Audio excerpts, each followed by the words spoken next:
Samsung's newest S Pen toting beast has been unveiled at the January Unpacked event. That's exactly 11 months after the announcement of the Galaxy S23 series. It seems Samsung has been growing too eager to launch its flagships before the typical 12-month cycle is up. So what are we getting? New processor? Sure. Some decent facelifts? Definitely, with a titanium frame to keep up with the times. A bit of a camera module shuffle has the zoom cameras changed up a bit, but we still end up with 4 cameras on the back like before.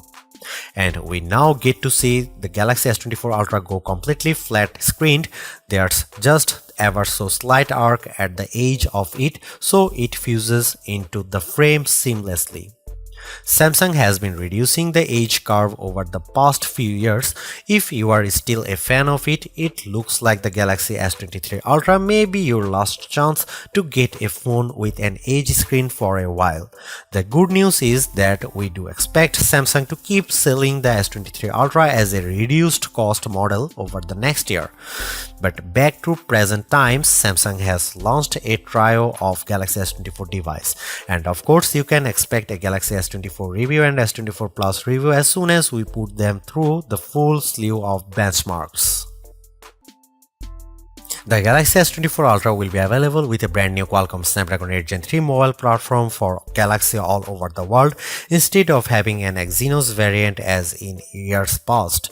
And yeah, that's the full name apparently. Samsung and Qualcomm are continuing their partnership, and the Snapdragon in the Galaxy S24 phones will be a bit more powerful than the Snapdragon other phones get, or at least slightly overclocked.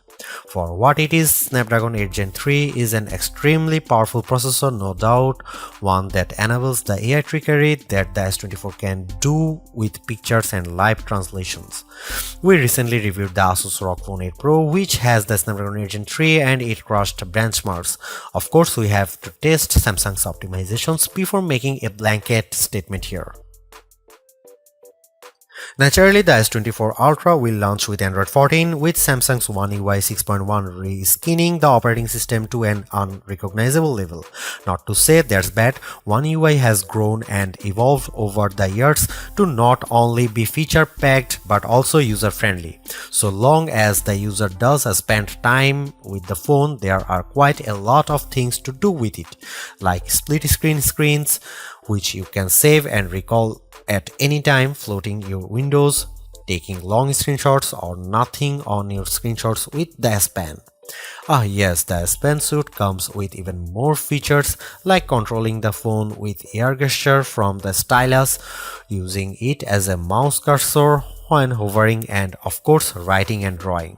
With One UI 6.1, we get the following AI features: Live Translate during a phone call, Chat Assist in Samsung Keyboard, Generative Photo Editing, Circle to Search with Google, Note Assist will summarize notes, format messy notes, summarize voice recordings from recorder. We are curious to see if these AI features will expand throughout the year and if they will trickle down to older Galaxy phones.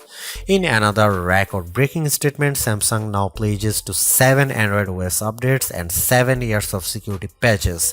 If we are getting this right, it means the Galaxy S24 Ultra will get Android 21. The Galaxy S24 Ultra will come with the same 5000 mAh battery as before. Thus far, the Ultra flagship has had an okay battery life.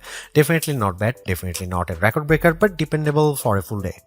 It also won't be pushing any charge speed limits, with wired charging at 45 watt and wireless 15 watt. Currently, our expectations for the Galaxy S24 Ultra are that it will be a very good phone with powerful hardware, good camera, and dependable battery.